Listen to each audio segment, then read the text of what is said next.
Je reviens sur la question de l'oral et de l'écrit. En fin de compte, il faut d'abord distinguer entre l'écrit muet et l'écrit oral. Comme le film muet et le film parlant. C'est la même chose. Parce que si je lis, la plupart des gens, ils lisent, ils ne parlent pas, ils ne prononcent pas ce qu'ils lisent. Donc, le problème de la prononciation n'intervient pas.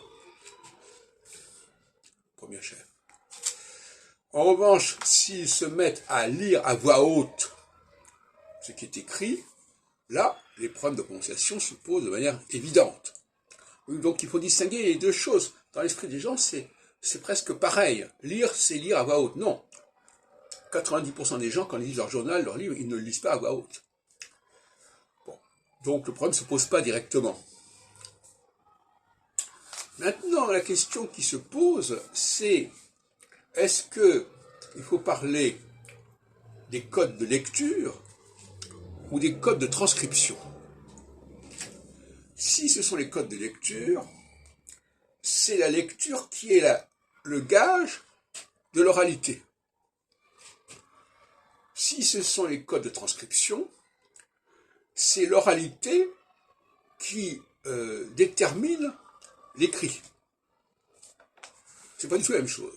Et là encore, dans l'esprit des gens, il y a de la grande confusion à ce niveau-là, vous êtes bien d'accord. Transcrire, ça veut dire passer de l'oral à l'écrit.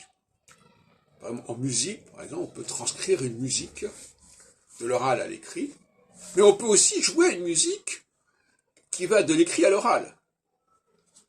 Donc la musique nous introduit dans une autre problématique. Dans un orchestre, pourquoi? Parce que la musique, c'est pas quelque chose qui est connu. Une langue, on la connaît, on la pratique collectivement. La musique, c'est quelque chose qui est nouveau, enfin en tout cas, qui n'est pas de l'ordre de la pratique courante. On n'est pas constamment en train de faire des symphonies à tout coin de rue. Donc la musique nous introduit dans une problématique de lecture de l'écrit qui est à l'encontre de la problématique du passage de l'oral à l'écrit. Et c'est là le problème.